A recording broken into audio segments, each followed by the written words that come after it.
할렐루야. 반갑습니다. 하나님의 찬양 속에서 우리 모두에게 성령이 임하셨을 줄 믿습니다. 자, 오늘 은혜 받으실 말씀의 제목은 이번에도 시리즈예요. 이번 주, 다음 주 1편, 2편 나눠서 말씀드리겠습니다. 제목은 왜 하나님은 찬양을 이렇게 중요하게 만드셨는가? 여러분 생각해 본 적 있으세요? 찬양을 왜 이렇게 중요하게 만드셨을까? 신앙생활을 오래 하신 분들께 한 가지 질문을 던져보고 싶어요. 오래 믿다 보면 반드시 마음속에 궁금해지는 질문이 수없이 많을 수 있는데요. 이 중에서 오늘 하나만 뽑자면 찬양이라는 단어예요. 찬양. 찬양, 찬송. 찬양에 대해서 우리가 평소에 많이 생각해 보진 않아요. 자연스럽게 교회 나오면 접하게 되고 또 우리 인간에게는 무언가가 어떤 DNA에 의해서인지 모르겠지만 그냥 기도와 말씀보다도 찬양을 사람들이 더 좋아라 합니다. 우리 아이들이 믿음이 자라는 순서도요. 사실은 말씀을 깨달아서 이 말을 탁 치고 '아하 깨달음이 임했네. 하나님 섬겨야 되겠다.' 그렇게 가지 않아요. 또는 어느 날 갑자기 기도를 그렇게 막 몇 시간씩 하면서 은혜 받아 가지고 교회 나가지 않아요. 우리 교회 나가면 뭐부터 접하게 되고 어떤 것으로 인해서 아이들의 마음이 열리죠? 찬양이죠. 찬양이죠.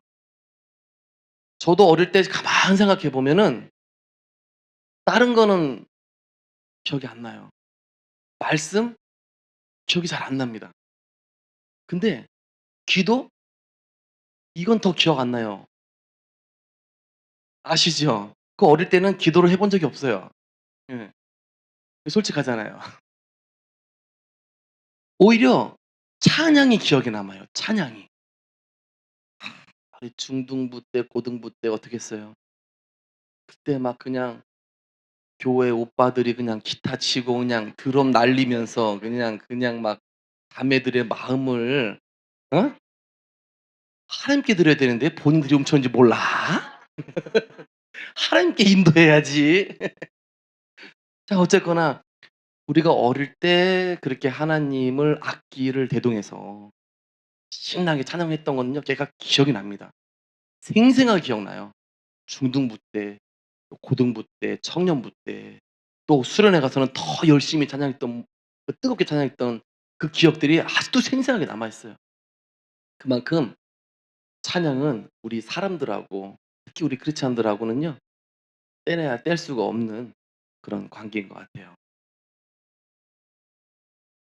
여러분 성경에서 우리 믿는 자들의 삶 속에서 가장 중요하게 여기는 게 무엇일까요?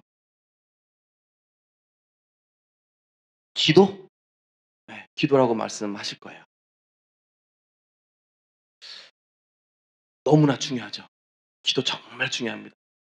그리고 그다음에 뭐가 있어요? 그렇죠. 말씀이 있죠. 거룩도 있고 말씀도 있어요. 말씀은 두말할 필요조차가 없어요. 네. 말씀은 생명의 양식입니다. 그런데요, 하나님께서 유독 찬양에 대해서만큼은 아주 특별한 위치를 부여하신 것처럼 말씀하고 계신다는 거예요. 성경 곳곳에서 찬양을 왕이 어떤 왕의 자리에 두듯 강조하시거든요. 그렇다면 기도나 말씀 못지않게 찬양이라는 것이 매우 중요하다는 것을 알 수 있는데요. 왜 하나님은 찬양을 이렇게까지 중요하게 여기실까요? 얼핏 생각해 보면 기도와 말씀만으로도 충분해 보이는데 왜 유독 찬양을 이토록 특별하게 여기실까? 여러분도 찬양을 특별하게 여기십니까? 한 명이구나. 음. 저도 그래요. 아멘이에요. 둘이에요. 오늘 선포되는 말씀을 통해서 이 질문에 대한 하나님의 답을 찾고요. 또 찬양의 권능을 경험하는 우리 모두가 되시기를 축복합니다. 세상에는요. 하늘의 멜로디와 세상의 멜로디가 있어요. 맞습니까? 평소에 이 사실을 인지하고 계셨나요? 지금은 인지하고 계시죠? 네. 모르고 계셨던 때가 있었었죠. 그쵸? 맞아요? 이게 바닥을 이렇게 구두발로 이렇게 돌려가면서 트위스트 추던 시절이 있었잖아요. 그쵸? 그때는 그냥 그것이 그거고 이게 저거고 다 같은 음악이라고 생각했잖아요. 맞아요, 안 맞아요? 아 맞아요. 저도 어릴 때는요 이런 것이 구분이 안 됐었어요. 그냥 신승훈 노래 나오면 그냥 '어 좋다. 멜로디 좋다. 가요 톱 10 에서 1등 했네. 역시 좋은 곡이야.' 그러고 그냥 중학교 때 고등학교 때 그냥 흥얼흥얼했던 것 같아요. 그때는 정말 몰랐습니다. 하늘의 멜로디와 이 땅의 멜로디가 있는지 몰랐어요 저는요. 음. 그래도 부지중에 가요를 많이 불렀으니깐 하나님의 말씀을 몰라도 불렀으니깐 잘못은 잘못인 거죠. 많은 분들이 심지어 목회자들도 이 부분에 구별선이 없는 것을 저는 봐요. 그리고 저는 굉장히 놀랍니다. 없어요 지금도. 제가 이게 새로 만든 이론이 아니에요. 교리도 아닙니다. 확실히 있는 것을 있다고 누가? 성령님이 가르쳐 주셨기 때문에 저도 36세 이후에 깨달은 거예요. 되게 늦게 깨달았죠? 또 어떻게 해요? 깨달았으니까 다행이죠.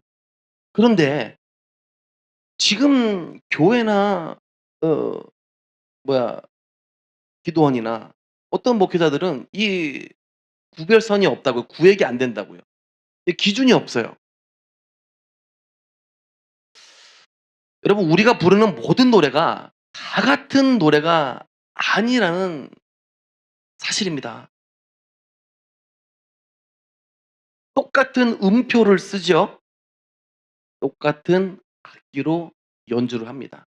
그러나 그 안에 담긴 영적인 본질은 완전히 달라요, 완전히. 조금 다른 게 아니고요. 완전히 다르다고요. 자 성경은 영적 세계에 두 개의 거대한 왕국이 있다고 분명히 선포하고 있어요. 하나는 하나님의 나라고요. 또 하나는 공중원세 잡은 자들이 역사하는 세상이라는 나라예요. 놀랍게도 이 두 나라에는 각자 그 나라를 대표하는 뭐가 있다? 멜로디가 있다. 먼저 세상을 향한 멜로디가 있어요. 옛날에는 민요가 됐겠죠. 또 어릴 때 부르는 동요도 있을 거고 대중들이 많이 부르는 대중가요가 있을 거예요. 그 밖에 등등등 있겠죠. 오늘날 이런 세상 음악에는요. 아 특징이 있어 왔고 지금도 있는데 무엇이라고 말할 수 있을까요? 이 세상 대중가요 이 노래들은요. 때로는 아주 매력적이고 세련되었다라는 거예요. 듣기만 해도 어떻게 어깨가 들썩이고 흥이 나고 또 어떤 노래는 들으면은 자기 처지와 똑같아서인지 눈물도 막 흘려요. 그래요, 안 그래요? 예? 한때는 김광석의 노래 들으시고 실연의 아픔을 달래 보신 적 없으세요? 없구나. 음. 하지만 그 중심을 가만히 들여다보시면 철저하게 뭐예요? 가요는 감정 중심이에요, 감정 중심. 그리고 자기 중심입니다. 자기 중심. 그리고 결론적으로는 세상 중심만 있어요. 무슨 뜻이냐면 노래의 가장 깊은 곳에 자리 잡고 있는 주인공은 결국 나라는 거예요. 나. 맞죠? 가사를 가만히 들여다보면요. '내 사랑이 아프다. 내 슬픔을 알아달라. 내 성공과 내 욕망을 채우고 싶다라고 외치고 있다라는 거예요. 방향이 그냥 말 그대로 철저하게 수평적이에요 이렇게. 수평적인 거. 사람을 향해 있고 나의 만족을 향해 흘러간다는 거죠.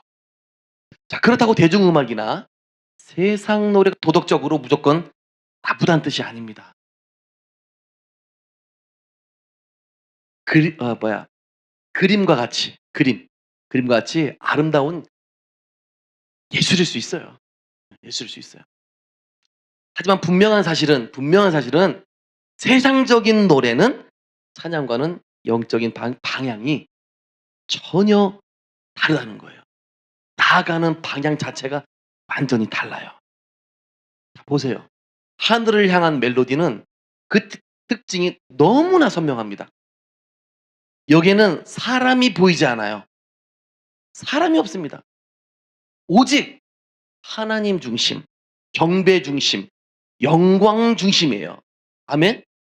즉 노래의 주인공이 내가 아니라 하나님이라는 거예요. 주님은 위대하십니다. 주님은 선하십니다. 주님은 거룩하십니다. 그 고백의 방향이 정확히 어떻게 수평적이지 않고 수직적이잖아요. 그렇죠? 오직 위를 향해 있고 보좌를 향해 곧게 뻗어 있습니다. 이것이 바로 우리가 드리는 예배 음악의 본질이에요. 어떻게 이게 세상 노래와 같다고 할 수 있습니까? 마음이 아프다, 아프다 이런 노래 부르면은 하나님도 마음이 아파요? 내 가슴이 찢어지네. 많이 불러봤죠, 집사님? 성도 여러분, 여기서 우리가 분별해야 할 영적인 지혜가 있어요. 우리가 부르는 찬양 중에서도요. 어떤 노래는 내 삶의 고백과 간증을 담은 노래가 있고 또 어떤 노래는 오직 하나님의 존재 자체만을 높이는 찬양이 있습니다. 간증적인 복음성가가 나쁘다는 뜻은 결코 아니에요. 고달픈 이 땅의 어떤 삶을 위로하는 노래도 우리에게는 너무나 필요할 때가 있습니다. 하지만 둘 다 필요하다고 해서 그 두 가지가 결코 같지 않아요. 그리고 꼭 같이 갈 필요는 없습니다. 참된 예배는요. 반드시 하나님 중심이어야 해요. 이 원칙은요 불변입니다.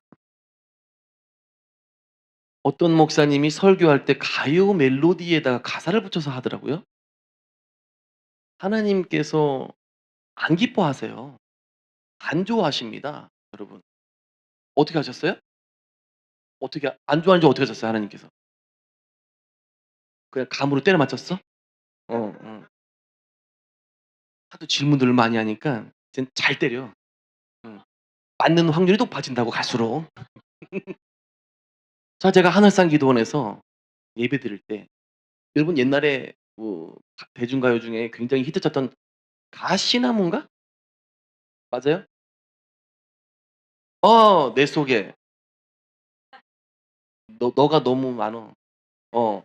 그런 가사인데 이게 사실은 작곡가가 하나님을 향한 해서 만들었던 곡이라고 나중에 고백하더라고요. 맞죠?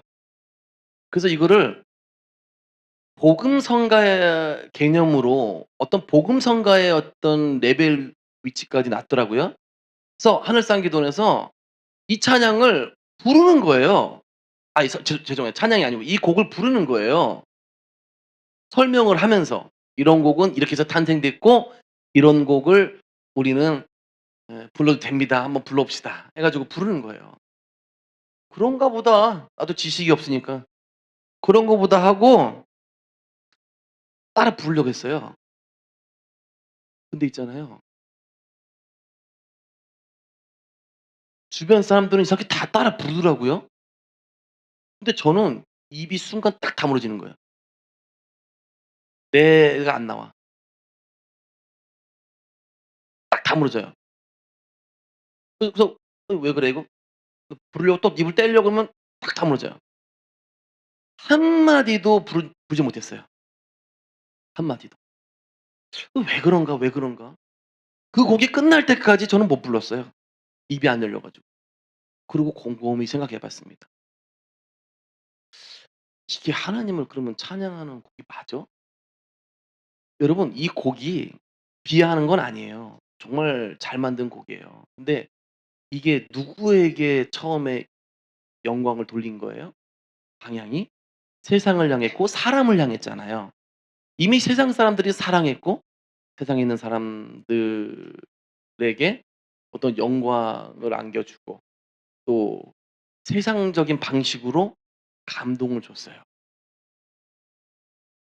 근데 그것을 어느 순간 뒤늦게 기타가 다 끝나고 나중에 복음성가였습니다. 그런 목적으로 지었습니다라고 불렀더니만 하나님께서 인정을 안 해 주시더라는 거예요.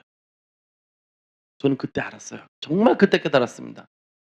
'아 이거 하나님께서 기뻐하시는 멜로디가 아니구나.' 혹 하나님께로부터 받은 멜로디의 음률일지라도 하나님께 바쳐진 노래가 아니구나. 하나님께 바쳐진 노래가 아니에요. 그래서 하나님은 인정을 안 하시는 거예요. 또 신기한 게 뭔지 아세요? 찬양이 제가 이제 방언 찬양을 하잖아요. 방언 찬양을 하면 이전엔 제가 복음성가만 98% 불렀어요. 근데 방언 찬양이 받으니까 거꾸로 됐어. 복음성가가 2% 밖에 안 나오고 찬송가만 98% 나와. 뿐만 아니잖아요. 더 놀라운 거 이전에 금촌에 있을 때 간증했죠. 소나무도 찬송가를 부른다니까. 소나무도 할렐루야, 할렐루야, 할렐루야, 할렐루야, 할렐루야, 할렐루야. 저 환각 증세 아니에요. 저 그런 환자 아닙니다. 나무를 잡고 그냥 막 기도하는데 방언으로 막 기도하는데 얘기했죠. 앞에 이렇게 낭떠러지 떨어질 수 있는 그런 그 벼락이기 때문에 난간이 있어서 이게 안 잡으면 큰일 나요. 왜냐면 기도하다 보면 막 몸이 돌고 앞으로 가고 만단 말이에요. 그쵸? 그래서 떨어져 죽지 않으려고 앞에 있는 나무를 붙잡고 있었단 말이에요. 근데 찬양을 하더라니깐요. 야 신기하네. 얘네가 이 찬양을 언제 배웠지? 언제 배웠지? 배운 적이 있겠습니까? 누가 그 앞에서 피아노 치고 뭐 가르쳤나요, 나무들에게? 근데 난 또 이게 귀신인 줄 알고 막 쫓았잖아요. 장난치는 줄 알고. 근데 아니야. 다른 나무한테 가서 막 또 달려가서 해 봤어. 똑같아. 야. 그 핸델의 할렐루야 이 찬양을 어떻게 이 나무들이 아는 거지? 이 생명들이 어떻게 아는 거지? 그리고 어떻게 하나님을 찬양하는 거지? 와 그냥 멍해지더라고요. 그때 하나 제가 예측한 게 있어요. 생각해 본 게 '아 이거는 가르쳐 준 게 아니다. 예 배운 게 아니다. 분명히 이거 하늘의 멜로디다. 분명히 이거 하늘의 멜로디다.' 왜? 나무들이 이 멜로디를 안다는 거는 핸델만이 아는 게 아니고 핸델이 하나님께로부터 어떤 멜로디의 영감을 받아서 작곡한 거다라고 저는 확신했어요. 그렇잖아요. 그 나무하고 핸델하고 여 동년배가 아니에요. 핸델이 이제 죽고 나서 그 나무가 자라났거든요. 한 번도 들어보지 못한 그 곡을 그리고 거기는 그냥 산이에요, 산. 예. 영락기도원에 있는 그럼 잠깐만. 그 나무가 영락기도원에 있어서 그런가? 또 처음 갑자기 생각나는데 그건 아니고 영락기도원 안에 있다고 그렇게 뭐 신령한 나무가 있고 뭐 신령하지 않은 나무가 있고 그렇습니까?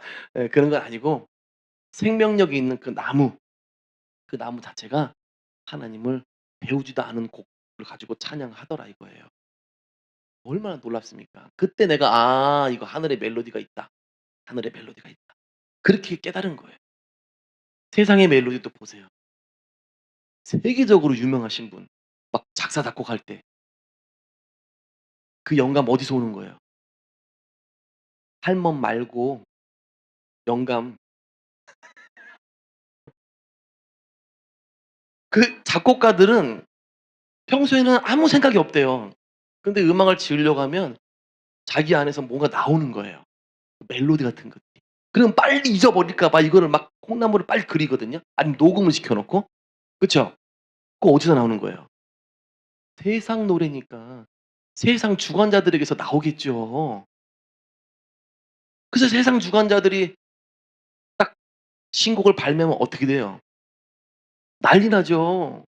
예? 세계에서 막 엄청 많은 인파들이 그 노래를 부릅니다. 저는 그런 모습 보거나 콘서트에 가신 분들 보면은 진짜 이런 생각 들어요.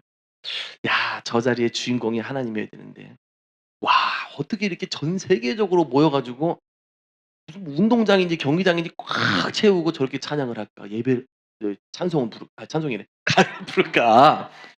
저게 저게 집회였으면 얼마나 좋았을까? 하나님 예배하는 예배였으면 얼마나 좋았을까? 예. 놀라워요. 어떤 성령 집회보다도요. 그 콘서트가 사람 더 많아요. 그건요 인터넷에 발매 시작하자마자 5 분이면 다 끝난대요. 뭐 처음 아신 것처럼 그 뉴스에 매번 나오잖아요. 유명한 가수들 한국에서도 BTS. 그거 열자마자 발매하자마자 바로 끝나요. 전 세계적으로 접속해 가지고 바로바로 사 버려요. 예. 그렇게 놀랍습니다. 그만큼 세상 노래도 힘이 있더라는 거예요. 근데 하나 참된 예배는 반드시 우리는 하나님 중심이어야 한다는 거죠. 부러워하지 않아요. 그 안에는요 기쁨이 없어요. 제가요 또 하나 고백하면요. 저희 어릴 때 놀 게 없다 보니까 어디를 갔어요? 그때 막 새로 나왔던 일본에서부터 전파된 방방방방 노래방. 이것들이 막 20살 때 막 확산되기 시작했어. 가지고 교회 끝나면요 어디로 가? 우리 친구들끼리? 응. 십시일반 2천 원씩 모아 가지고 10,000원 만들어 가지고 노래방 가는 거예요. 근데요 중학교 때나 고등학교 때나 청년부 때는 거의 가요를 안 불렀던 것 같아요.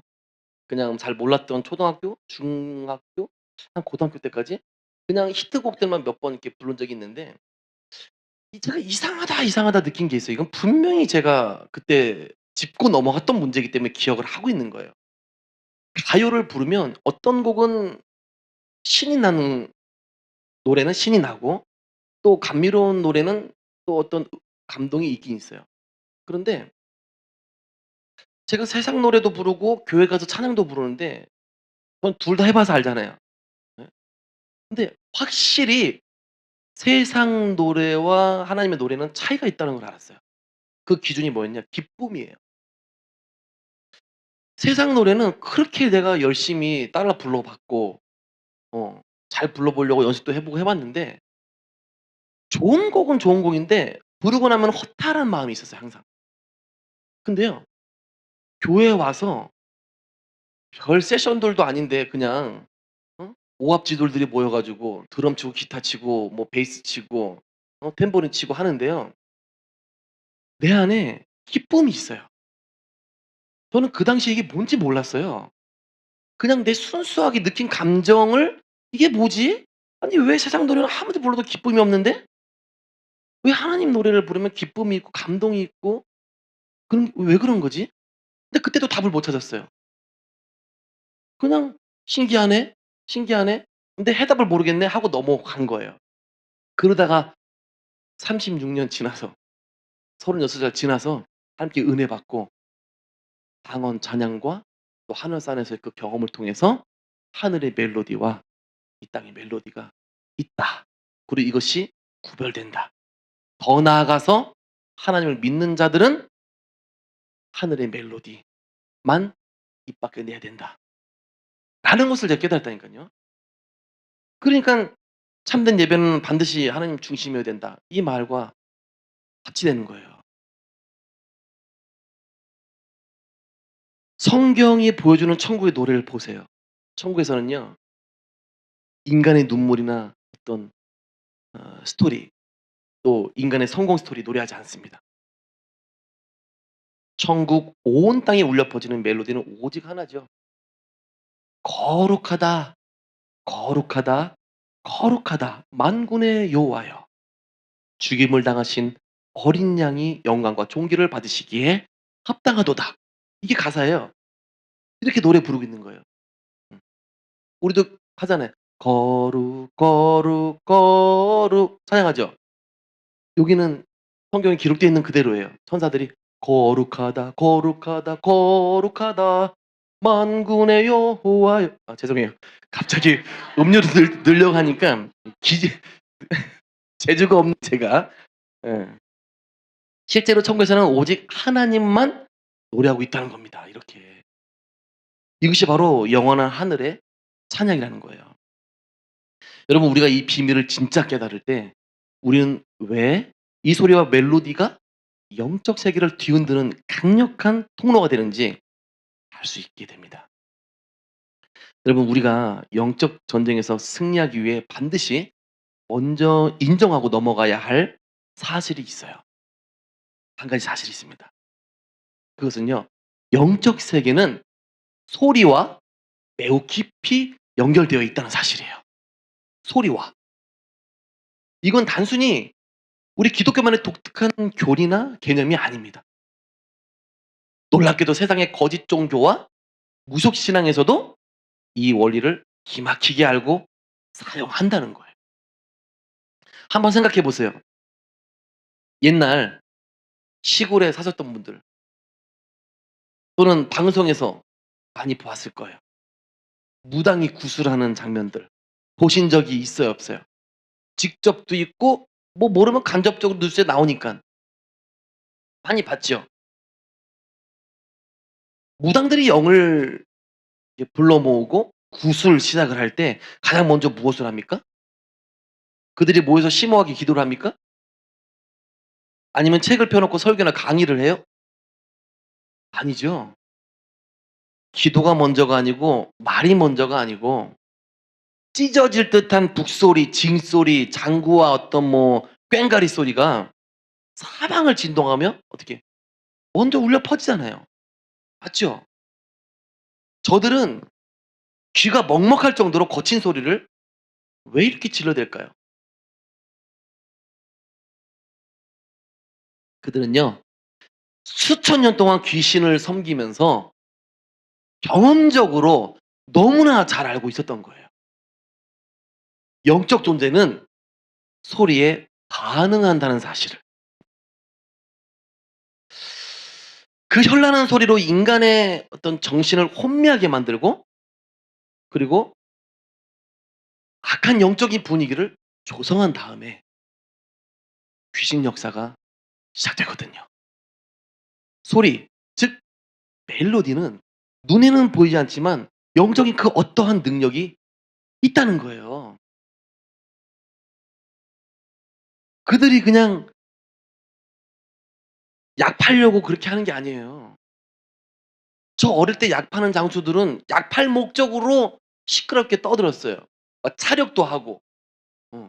근데 무당들은 그게 아니잖아요. 그게 아니잖아요. 근데 왜 이렇게 북과 꽹과리 치면서 그렇게 막 시끄럽게 온 동네 떠나가라 타악기들을 쳐댈까요? 성경 역시 영적 원리를 아주 강력하게 증거하고 있습니다. 사무엘상 16 장에 보면요, 사울 왕이 악한 영에게 시달리며 어떤 지옥 같은 고통을 겪고 있는 상황이 나와요. 그때 소년 다윗이 나와 무엇을 합니까?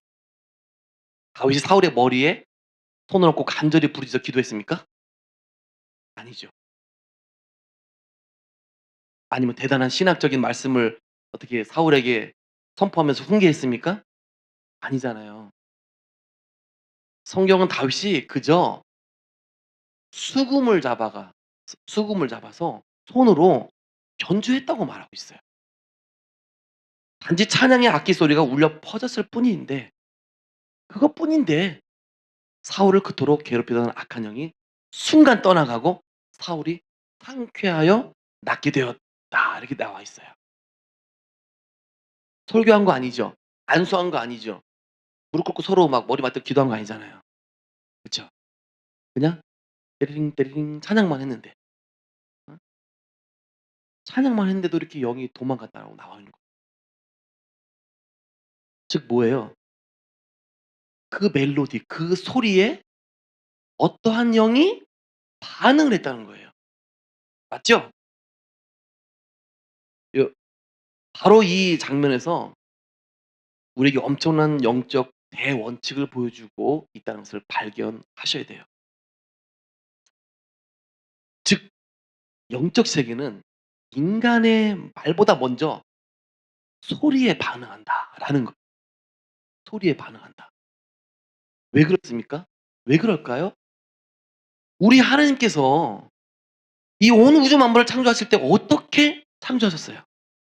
그렇죠. 바로 말씀, 다른 말로 소리로 창조하셨던 거예요. 아멘. 암흑과 공허 속에 있던 우주를 향해서 하나님의 음성이 멜로디처럼 선포됩니다. 빛이 있으라. 그러자 우주가 움직이기 시작해요. 하나님의 소리로 창조된 이 세상이지 하나님의 생각만으로 창조된 세상은 아닌 거예요. 그렇기 때문에 피조 세계와 영적 세계는 소리에 반응할 수밖에 없는 구조를 가지고 태어났다. 이렇게 이해하시면 되겠습니다. 자, 그러므로 소리는요, 단순한 물리적 진동이나 감상용 음악이 아닌 거예요. 영적인 파장을 가진 강력한 도구인 겁니다. 사탄은 이 원리를 너무나 잘 알고 있어요. 그래서 이 시대의 문화와 세상 음악을 그토록 필사적으로 지배하려고 하는 거예요. 지배하려고 하는 거예요. 사탄을 숭배하라, 사탄을 믿어라? 안 할 수 있어요, 세상 사람들이. 대부분 안 할 수 있어요. 근데 우회해 가지고 사람을 잡을 수가 있어요. 그게 뭐예요? 세상 멜로디, 세상 노래예요. 왜? 이 소리에는 엄청난 영적인 능력이 있기 때문에. 그래서 사탄이 이 원리를 너무나 잘 알고 쓴다는 겁니다, 이 시대에. 여러분, 왜 세상 음악 산업이 이토록 거대해질까요? 왜 대중음악은 청소년들과 수많은 사람의 감정을 순식간에 사로잡고 그의 행동과 가치관까지 바꿔 놓을까? 간단합니다. 영적 세계가 소리를 통해 역사하기 때문이다. 아멘. 그렇다면 여러분, 우리가 생각해 보면 한 가지 질문해 봐야 해요. 공중권세 잡은 사탄도 음악을 이렇게 강력하게 사용하는데 하물며 음악을 만드신 창조주 하나님께서 이 음악과 소리를 사용하지 않으시겠냐 이 말이에요. 결코 그렇지 않죠. 오히려 하나님은 사탄이 타락하기 훨씬 전, 태초 이전부터 천국에서 음악을 만드셨어요. 아멘. 천국에는 거룩한 악기가 있어서요, 천사들은 밤낮 쉬지 않고 대합창을 부르고 있다고. 어디에 나와 있냐? 이사야 6장, 욥기 38장, 누가복음 2장, 요한계시록 5장에 기록된 말씀으로 보아 우리는 알 수 있답니다. 자, 이렇듯 하늘 보좌는 끝없는 찬양으로 가득 차 있어요. 찬양은요, 인간이 지루함을 달래기 위해 스스로 만든 문화가 아니에요.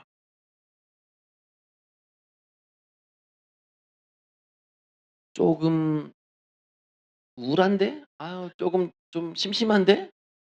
해 가지고 "음악이나 틀어. 뮤직 큐." 그게 아니라는 거예요. 찬양은 천국 보좌에서부터 시작되었고요. 피조물인 우리 인간에게 허락하신 천국의 언어인 거예요. 그렇기에 하나님께서는 주님의 백성들이 모이는 거룩한 집회에 아주 특별한 영적 질서를 부여해 주시는 겁니다. 그게 뭐예요? 하나님께서 집회 때 찬양, 말씀, 기도의 순서에 따라 이런 질서 있게 우리에게 예배하라고 말씀하신다는 거예요. 여러분 제가 기도원 사역을 시작하면서 하나님께서 "기도와 말씀만 해."라고 하신 적이 없어요. 아니면 "말씀만 해."라고 하신 적이 없어요. 물론 어느 집회는 말씀 중심 집회, 어디는 찬양 중심 집회, 어디는 기도 중심 집회가 있을지라도 사실은 하나만 해서는 안 돼요. 우리 기도원도 하나님께서 뭐라 그러셨어요? 찬양 1 시간, 말씀 1 시간, 기도 1 시간. 그래서 뭐예요? 111 이야. 어. 111 예배를 드리라고 하셨던 거예요. 제가 임의대로 그냥 우리가 찬양 1 시간 해 볼까? 말씀 1 시간 선포해 볼까? 기도 1 시간 해 볼까? 해서 정한 게 아니에요. 누구로부터 나왔다고요? 하나님께로부터 나온 거예요. 하나님께서 말씀하셨다는 건 무슨 말이에요? 해야 된다는 뜻이에요. 이렇게 예배를 드려야 된다는 얘기입니다. 그래서 우리가 어디를 가도 찬양 빠지지 않죠. 그다음에 말씀 빠지지 않아요. 그다음에 기도도 빠지지 않는 이유인 거예요. 우리들이 드리는 모든 예배나 혹은 어떤 집회에서 어 머릿속을 한번 생각해 보면 이런 공통점이 있다는 거예요. 어느 개인에 의해서 고안된 게 아니라는 겁니다.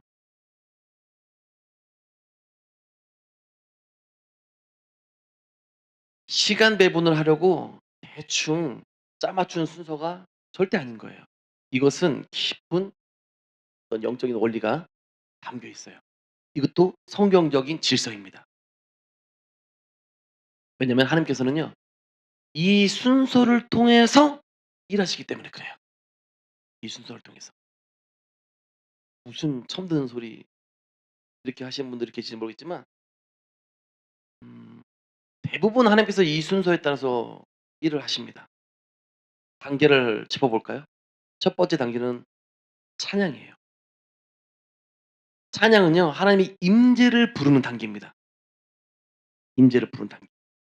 찬양은 다름 아닌 하나님의 어떤 보좌를 이 땅에 여는 열쇠라고 보셔도 과언이 아니에요. 만왕의 왕이신 하나님이 통치하시는 법을 한번 보셔야 돼요. 찬양을 통해 온 회중이 주님의 이름을 높일 때 하늘 문이 열리고 왕이신 하나님의 임재가 그 예배 가운데 가득하게 되어집니다. 할렐루야. 즉 왕이 오셔야 왕의 말씀이 선포되는 법이잖아요. 왕이 임재하시기도 전에 무슨 말씀을 하실지 누군가가 예측해서 말하는 바보는 없습니다. 왕이 오셔야 돼요. 두 번째 단계는요. 말씀이에요. 하나님의 뜻을 선포하는 단계죠. 찬양을 통해 왕이신 하나님이 그 자리에 좌정하시고 임재하시면 그다음 순서는 자연스럽게 말씀이 돼요. 왜냐하면 우리의 하나님은 임재하셔서 가만히 계시는 분이 아니거든요. 자녀들에게 말씀하시는 그런 말씀이 하나님이세요. 왕이 보좌에 앉으셨으니 이제 그 왕의 뜻과 계시가 사자들을 통해서 선포되는 것이죠. 세 번째 단계는 뭐예요? 기도죠. 하나님의 뜻에 반응하는 단계를 말합니다. 말씀을 통해 왕의 말씀과 나를 향한 뜻이 선포되었다면 마지막으로 성도는 무엇을 해야 되냐? 그 말씀을 딱 붙잡고 부르짖어야 돼요. 그것이 바로 기도예요. 기도는 내 욕심을 일방적으로 통보하는 시간이 아니고요. 선포된 하나님의 뜻을 내 영혼을 내 영혼으로 어 귀담아 듣고 그 뜻이 내 삶에 이루어지도록 엎드려 화답하는 시간입니다. 아멘. 여러분 기억하셔야 돼요. 이 영적인 순서를 인간의 생각으로 뒤집거나 무시하면요. 예배의 영적 효율이 급격하게 떨어집니다. 임재 없이 말씀만 전하면요. 어떻게 돼요? 임재 없이 말씀만 전하면 어떻게 됩니까? 아무리 좋은 설교도 영혼을 쪼개지 못해요. 그저 딱딱한 머리에 지식으로 끝나버립니다. 지식으로 남고 끝나는 거예요. 말씀 없이 기도만 뜨겁게 하면 또 어떻게 돼요? 기준이 없기 때문에 말씀 기준이 없기 때문에 영적인 성숙은 없어요. 그래서 인간의 어떤 감정의 소용돌이로 어떤 인간의 감정만 만족시키고 끝나는 거밖에 안 되는 거예요. 또 기도 없이 찬양만 또 길게 하면 어떨까요? 하나님의 일하심은 나타나지 않고 감정을 자극하는 하나님의 화려한 공연 또는 콘서트가 되어 버릴 수 있다는 거예요. 그러나 하나님이 세우신 이 순서 찬양하고 말씀 선포하고 기도로 이어지는 이 순서 이 질서가 정확하게 맞아떨어질 때 우리의 예배는 엄청난 영적인 폭발이 일어납니다. 임재가 열리고 계시가 선포되며 또 마침내 삶이 변화되는 영적 역사가 일어난다는 거예요. 그래서 하나님은 신앙생활의 오랜 역사 속에서 이 세 가지를 믿는 자들의 집회 중에서 굳건히 세워 오셨던 거예요. 이제 구체적으로 한번 여쭤볼게요. 우리는 매번 예배가 시작되면 목이 터져라 먼저 찬양부터 해요, 안 해요? 그거 왜 할까요? 싱어들이 나와서 한 20 분, 30분 뭐 1 시간씩 찬양을 인도하는 이유가 뭡니까? 예배 시간 때우려는 게 아니에요, 예배 시간을. 예? 여러분 1 시간 찬양하라고 그러면요. 이거 보통 일 아닙니다. 저나 여러분이나 저 보통 일이 아니라고요. 설교 전 분위기를 부드럽게 만들려는 아이스 브레이킹 아닙니다, 이거. 단 하나의 목적. 바로 성령님을 이 자리에 모시기 위함이에요. 아멘.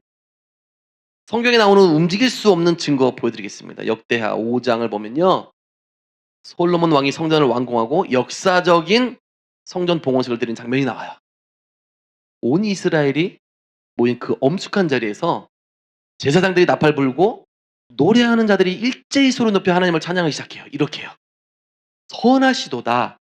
그의 이 자비하심이 영원하도다. 그런데 바로 그 순간 찬양이 울려 퍼지는 그 타이밍에 무슨 일이 일어났습니까? 구름 같은 여호와의 영광이 성전에 가득 넘쳤다라고 말해요. 그 임재가 얼마나 강력했던지 제사장들이 능히 서서 섬기지 못할 정도였다라고까지 말하고 있습니다. 성령의 압도적인 임재가 임한 거죠. 그런 뜻이에요. 여기서 우리가 눈을 어떻게 크게 뜨고 주목해야 할 것이 있는데 그것은 곧 예배의 순서 부분이죠. 찬양을 드렸더니 그 공간에 성령의 임재가 임한다. 설교를 다 끝내고 임했습니까? 아니죠. 기도를 하고 고래고래 소리 지르고 임했습니까? 이것도 아니죠. 찬양이 먼저였다라는 거예요. 왜 그렇습니까? 찬양이야말로 하나님의 임재를 초청하는 가장 정확한 천국의 언어이기 때문에 그래요. 오해하지 마세요. 그곳이 꼭 예배당만은 아닙니다. 맞습니까?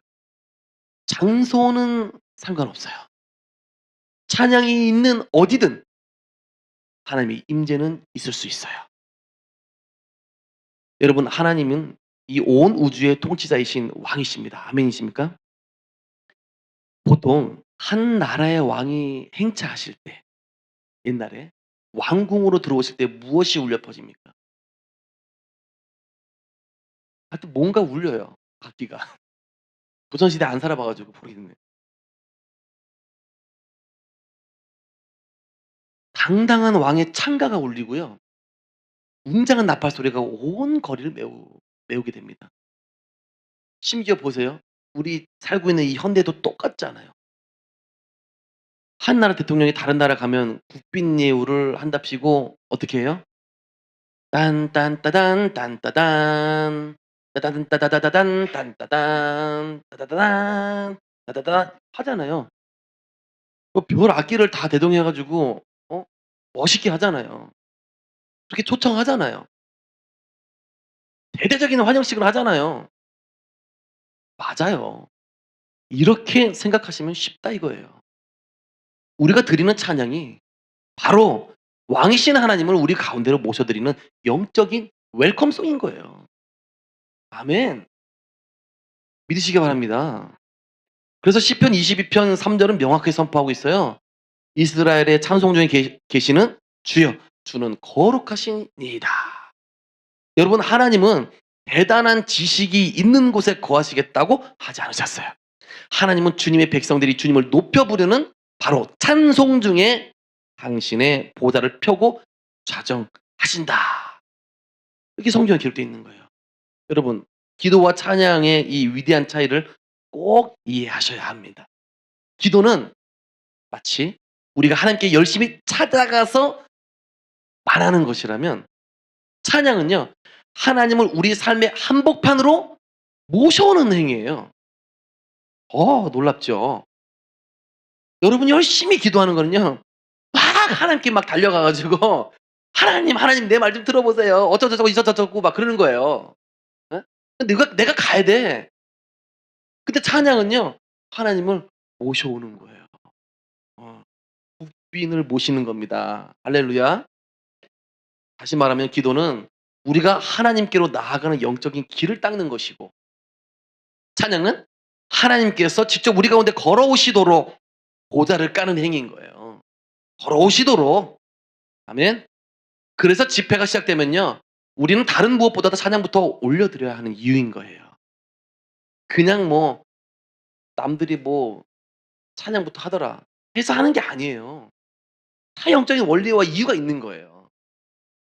찬양을 통해 성령님이 먼저 임하셔야 그 성령의 능력으로 선포되는 말씀도 살아나고 우리의 타오르는 기도도 비로소 어떻게 돼? 살아나기 때문에 그리고 응답받기 때문에 아멘. 그러나 오해하시면 안 돼요. 예배 때만 하나님을 찬양하는 크리스찬들이 정말 많은데요. 그런 삶은 옳지 않습니다. 평소에 수시로 하나님을 찬양해요. 세상 사람들도 일하면서 가요 수시로 부르잖아요. 그래요, 안 그래요? 예? 뭐 땡벌 하잖아요. 예? 그럼 세상의 영이 어디 임해요? 대부분 노래방에 임하잖아요. 세상의 영이. 더 정확히 말하면요. 그들의 육신에 임한다는 거예요. 누가?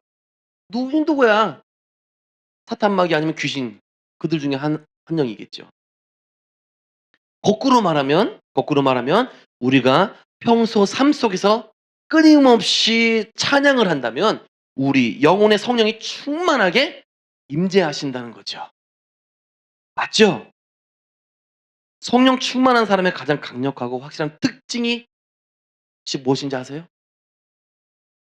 방금 힌트 줬잖아요. 찬찬찬? 그거 가요잖아요. 방언을 유창하게 하는 것일까요? 성령을 달달 외우는 것일까요? 신약 성경 사도행전을 보면요. 성령이 부어지는 강력한 역사들이 나오는데요. 그때마다 성령을 받은 사람들은 약속이나 한 듯이 무언가를 말하기 시작했다고 나와요.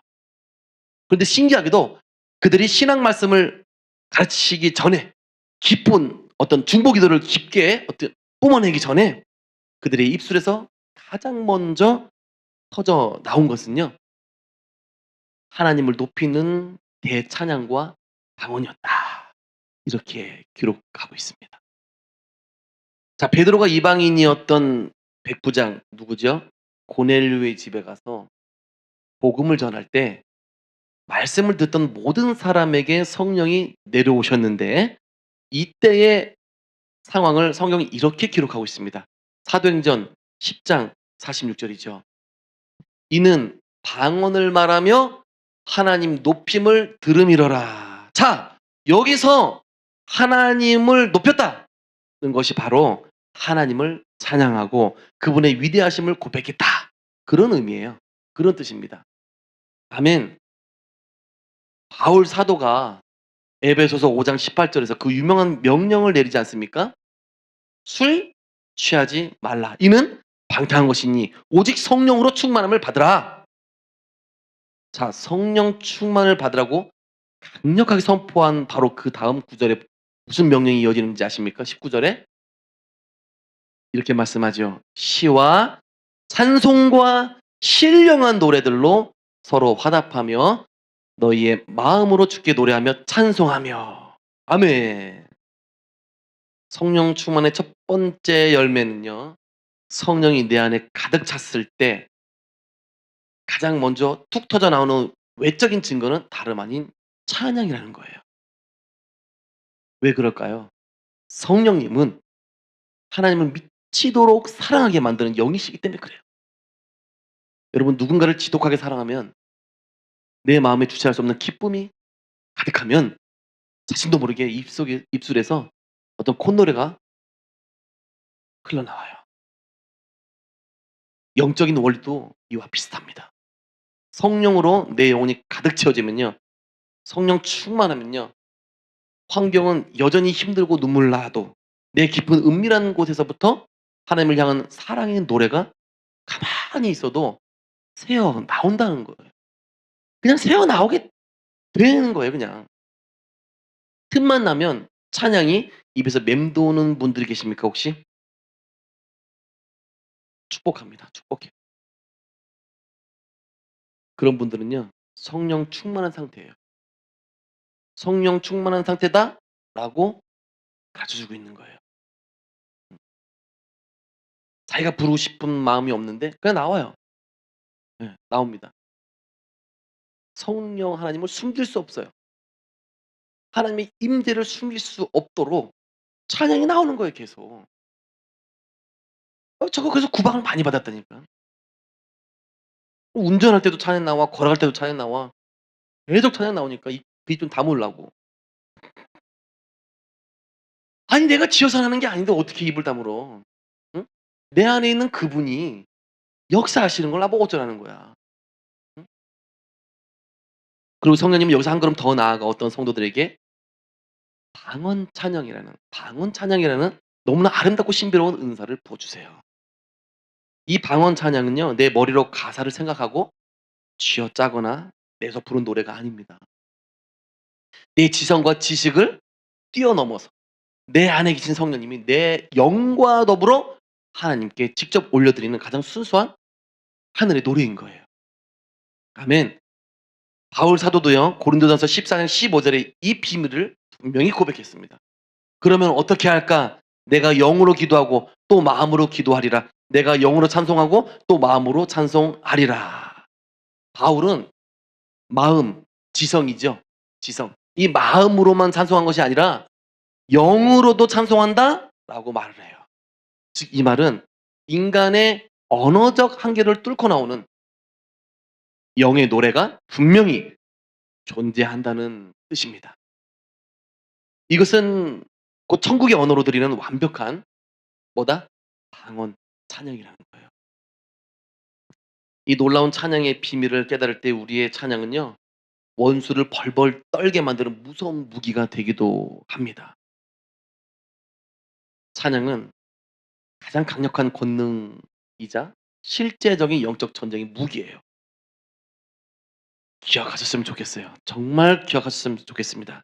찬양은 기분 좋을 때 부르는 은혜롭고 감성적인 행위가 절대 아니에요. 찬양은요. 원수의 대가리를 깨부수는 어? 치명적인 영적 전쟁의 무기라는 거예요. 진짜 믿으셔야 돼요. 제가 진짜 진리만 얘기하고 있는 거예요. 예. 역대하 20 장에 보면요. 유다 왕국의 여호사밧 왕이 국가적인 대위기를 맞이합니다. 모압과 암몬과 마온과 거대한 연합군이 유다를 진멸하기 위해서 좀 밀물처럼 몰려와요. 군사력으로는요. 도저히 이길 수 없는 절망적인 상황이었습니다. 그때 하나님 앞에 엎드린 여호사밧에게 하나님은 상식적으로 도저히 이해할 수 없는 기묘한 작전 명령을 내리세요. 이렇게요. 여호사밧아, 칼을 든 최정예 군대를 선두에 세우지 말고 거룩한 예복을 입은 찬양대를 군대 앞에 앞세워 행진하라. 여러분, 이게 말이 됩니까? 지금 눈앞에는 피에 굶주린 적군들이 서슬퍼런 칼을 갈고 있는데 그 앞에 무기도 없는 노래방 부대를 먼저 보내라는 거예요. 아 이건 인간의 계산으로는 그냥 자살행위나 마찬가지잖아요. 하지만 믿음으로 순종하여 찬양대가 적진을 향해서 여호와께 감사하세 그의 자비하심이 영원하도다 라며 찬송을 시작할 때 무슨 일이 일어났습니까? 성경은 그 찬송과 감사가 시작될 때에 여호와께서 복병을 두어서 밀려오던 적군들을 치게 하시고 또 적들이 자기들끼리 칼부림하면서 단 한 사람도 살아남지 못하고 전멸을 했다고 기록되어져 있어요. 놀랍죠? 맞습니다. 맞아요. 여러분 찬양은 영적 전쟁의 핵무기와 같아요. 왜 그럴까요? 사탄의 본질이 무엇입니까? 사탄의 본질. 하나님을 대적하는 본질이 있죠. 하나님의 자리에 자기가 올라가서 경배받으려는 이 도둑놈이잖아요. 반면에 찬양의 본질이 무엇이에요? 오직 하나님 한 분만을 온 우주에서 가장 높은 자리에 올려드리는 행위거든요. 그렇기 때문에 주님의 백성들이 모여 가지고 뜨겁게 찬양을 터뜨리는 그 순간은 사탄이 서 있을 영적 발판이 통째로 무너져 내리는 순간과 같은 거예요. 사탄이 서 있을 발판이 아예 없는 거예요. 예. 빛이 어두운 방에 들어오면요 여러분 어둠이 비켜 달라고 사정하지 않아도 어떻게 돼? 순식간에 소멸되잖아요. 하나님의 임재를 담은 찬양이 딱 선포되면요. 그 공간을 지배하던 악한 영들의 활동은요. 즉시 마비되고요. 멈출 수밖에 없는 거예요. 이 영적 사실을 믿으시기 바랍니다. 그래서 오랜 시간 신앙생활을 하신 성도님들은 몸으로 이 사실을 이미 경험하셨을 거예요. 예배당에 올 때 마음이 천근만근 무겁고 지옥 같은데 '오늘도 안 오셨구나. 안 미안해.' 하시는 분. 예. 몸이 천근만근 무겁다는 거예요. 예. 이름은 밝히지 않아요. 근데 안 미안해 하시는 분이 계세요. 찬양을 뜨겁게 부르다 보니 어느새 마음이 깃털처럼 가벼워지는 이런 경험을 했다라는 고백 들으셨잖아요. 또 내 어떤 미래를 옥죄던 죽음의 어떤 두려움, 찬양 중에 소리 소문 없이 사라지고요. 나를 짓누르던 시커먼 어떤 우울의 영이 찬양이 울려 퍼질 때 결박을 풀고 도망갑니다. 여러분 찬양이 역사되려고 하면요. 그냥 옆에 사람이 하니까 앞에서 누가 인도하니까 그래, 그래, 그래, 그래, 그래 이게 아니에요. 어. 이렇게 하면 안 돼요. 자기한테 아무런 역사가 안 일어납니다. 아무런 변화가 안 일어나요. 충심을 다해야 돼요. 네. 하나님만 바라보고 전심을 다해서 찬양해야 돼요. 할렐루야. 그럴 때 하나님께서 그 찬양을 기뻐 받으시고 움직이신다는 거예요. 역사하신다는 거예요. 시커먼 우레 영도 찬양할 때 떠난다. 여러분 이것은 감정이 격해져서 생기는 어떤 단순한 심리적인 카타르시스가 아니에요.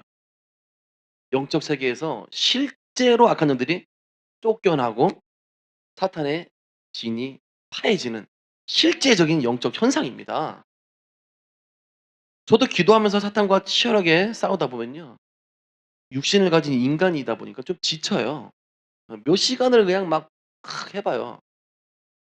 싸울 때 점잖게 싸운다고 생각하시는 분들 계실 수 있는데 그건 당신들 얘기고 진짜 힘들게도 싸워요, 영들이. 예. 생각으로 오는 거는 생각으로 쳐내면 끝나는 거예요. 그러면 그 몸이 그렇게 힘들지 않아요.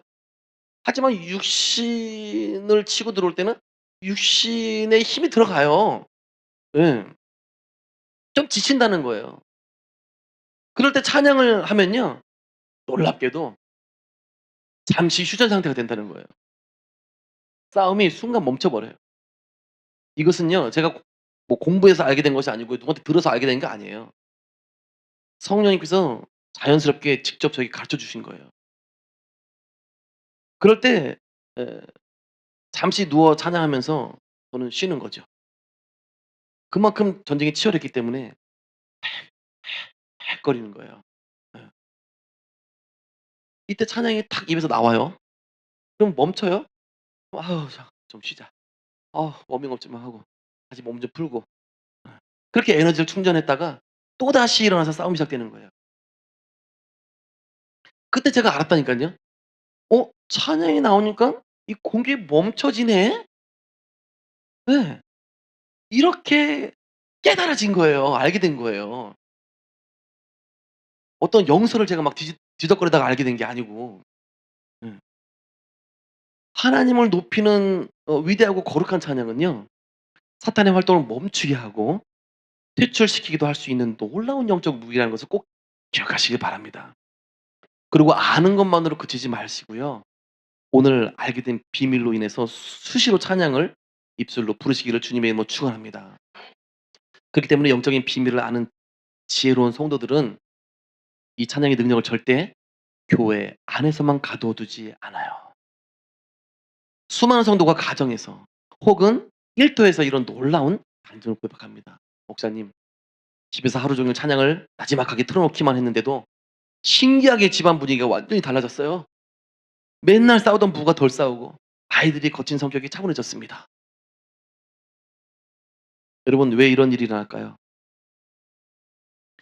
우리가 발을 붙이고 사는 우리의 가정도 일터도 눈에 보이지 않는 영적 공간이기 때문에 그래요.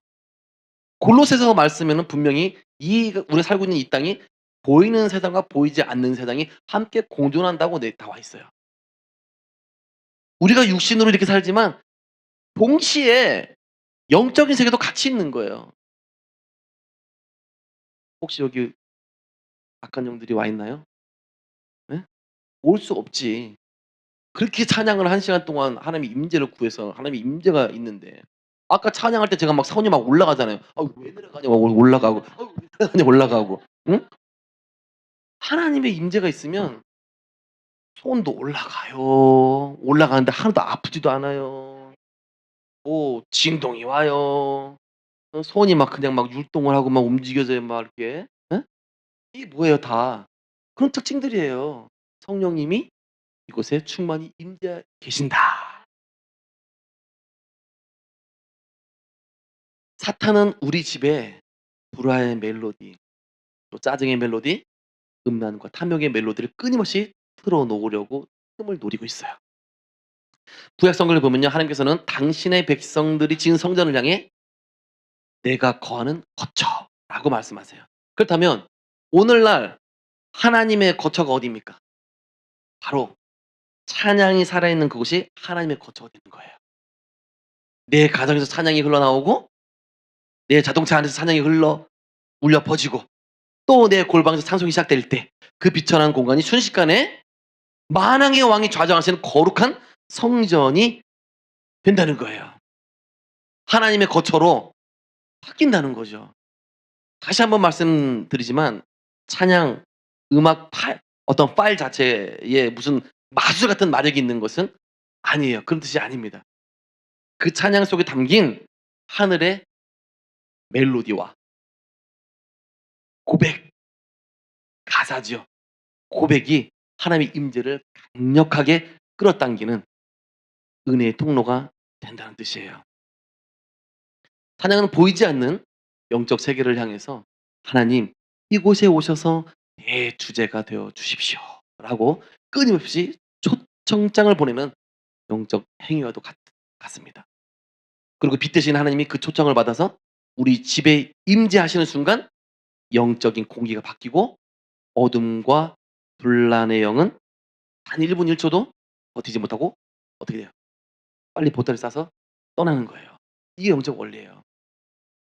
그래서 제가 성도님들 신방 가서든 아니면 개인 기도를 해 드리든 어떤 분에게는 하나님께서 이렇게 말씀하세요.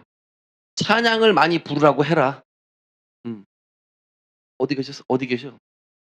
"찬양을 많이 부르라고 하셨죠?" 하나님께서. 근데 중간에 기도해 보니까 안 한다고 하시대 잘. 하나님 말씀은 그렇게 다 본인적으로 하라는 거예요. 본인적으로. 예. 본인의 영성을 위해서 하라고 할 때 하는 게 신상이 좋아. 그리고 하는 놈이 있다는 걸 아셔야 돼. 중간에. "집안에서 찬양을 많이 불러라."라고 말씀하시는 경우도 있어요. 신방을 딱 가면. "야 집에서 찬양을 많이 부르라고 해라." 그럼 저는 그냥 듣고 "찬양 집에서 많이 부르랍니다." "네 알겠습니다." 그러고 안 불러. 그 뭐야 그게. 그러면 안 되는 거예요.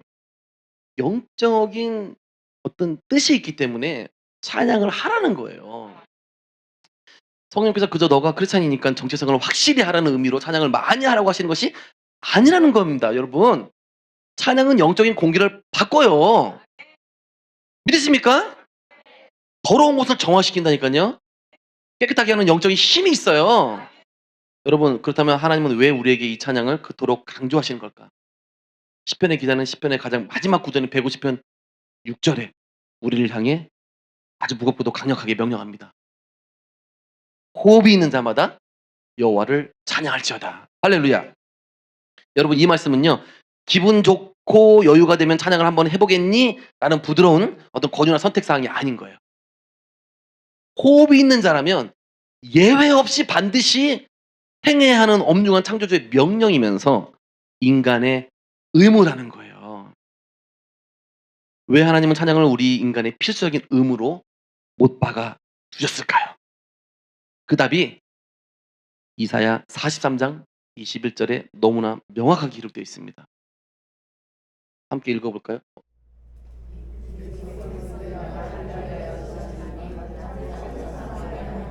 아멘. 하나님이 저와 여러분을 흙으로 빚으시고 그 코에 생기를 불어넣어서 인간으로 창조하신 궁극적인 목적, 설계 도면의 제1의 목적이 무엇이냐 하면은 바로 하나님을 찬송하는 존재로 만들었다라는 거예요. 아멘. 우리는 애초에 찬양용 피조물로 특수 제작된 존재들인 거예요. 모든 크리스천들의 본질이다 이 말이죠. 그렇기 때문에 이 인간은 영적인 구조상 구조적으로 무엇이든 반드시 찬양하도록 만들어져 있습니다. 내 입술로 하나님을 찬양하지 않는 인간은요. 찬양을 멈춘 것이 아니라 뭐예요? 하나님 대신 다른 썩어질 것들을 반드시 찬양하면서 살아가고 있다는 거죠. 찬양을 하고 있는 거예요. 하긴 해요. 근데 썩어질 것을 가지고 찬양하는 거예요. 돈을 신처럼 모시며 돈을 찬양하고 또 세상의 성공과 명예를 목이 터져라 찬양하고 또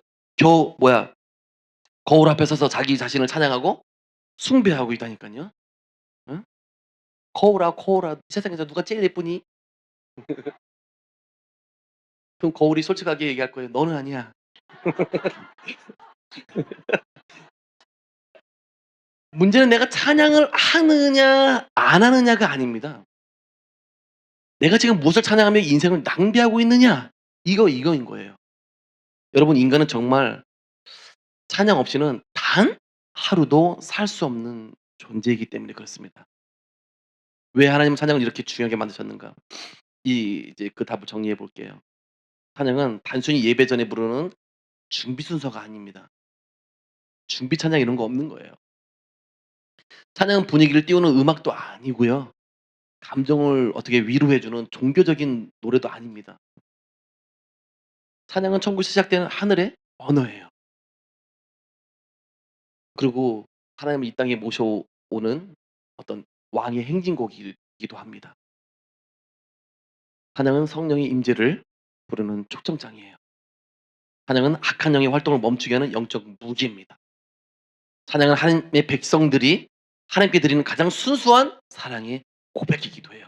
그리고 무엇보다도 찬양은 인간이 존재하는 목적 그 자체입니다.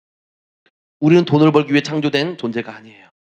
우리는 성공하기 위해 창조된 존재도 아닙니다. 우리는 유명해지기 위해 태어난 존재도 더더욱 아니에요. 이사야 43장 21절 말씀처럼 "이 백성은 내가 나를 위하여 지었나니 내게 찬송하게 하려 함이라." 하나님은 우리를 찬양하는 존재로 만드셨다라는 사실입니다. 새가 하늘을 날 때 가장 아름답죠.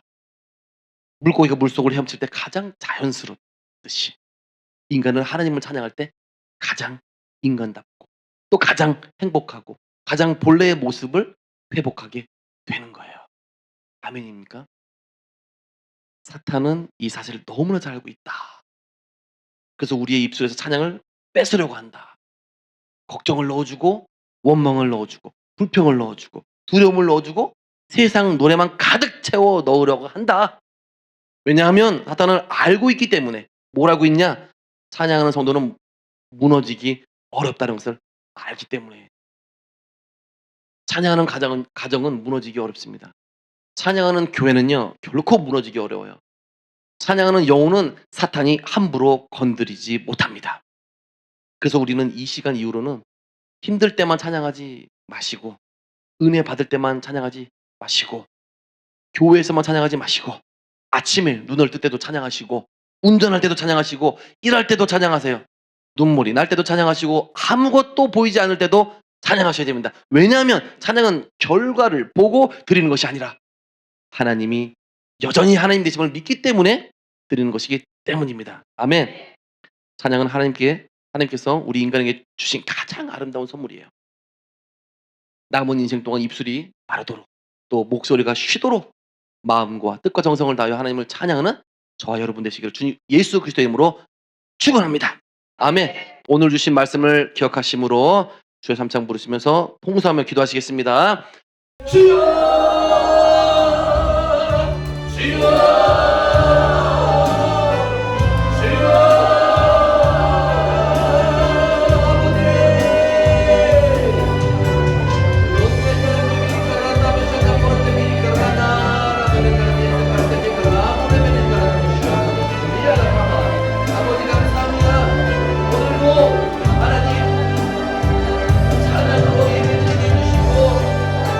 말씀으로 예배드리게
할렐루야. 찬양과 경배를 받으시기에 합당하신 예수 그리스도 주님, 오늘도 우리의 마음을 주님의 마음과 같게 하사 이 자리에 모일 수 있게 역사하신 예수 그리스도 우리 주님께 감사드립니다. 오늘도 찬양 가운데, 말씀 예배 가운데, 기도 가운데 오늘 우리에게 한량없는 은혜를 베풀어 주신 감사드립니다. 우리에게 주신 모든 은혜와 더불어 오늘도 어김없이 각자 성령의 기름 부으심을 받고 돌아갑니다. 우리 모두 돌아가는 발걸음 안전하게 가는 곳까지 지켜주시옵시고 한 주 동안도 하늘의 것만 구하게 하여 주시옵소서. 하나님 거룩한 자들 살게 하여 주셨기를 원하옵고 예수 그리스도 이름으로 모든 영광을 감사 올려드리며 기도드리옵나이다. 아멘.